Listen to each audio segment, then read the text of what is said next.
In the same way that painting in acrylic on canvases is synonymous with art making in the central and western deserts, printmaking in particular has become synonymous with the creative arts of the Torres Strait region. Why do you think the medium gained such a foothold in the region?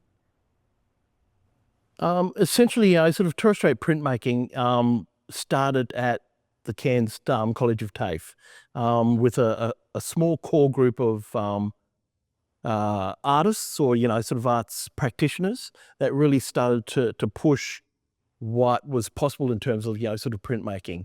That the tradition of printmaking really extends back to the tradition of carving. But only minimal carving they used to adorn, ceremonial masks made of turtle shell and wood. And so the college itself really pushed that idea of, sort of printmaking following, that tradition, which has spawned a number of successful careers for particularly Torres Strait printmakers right across this country, who have now started to exhibit, quite extensively overseas as well.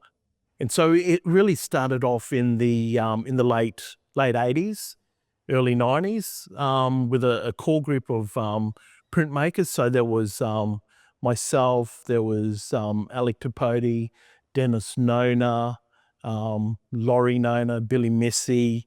So there's a core group of those artists that really started to take up that medium, which is, it's really amazing to see, what work is being produced just from that little core group of artists, and how the blocks themselves started off, quite small in dimension, but have then grown, sort of bigger and bigger and bigger as those stories, those ancient, sort of narratives, are starting to be retold across, these large sheets of vinyl.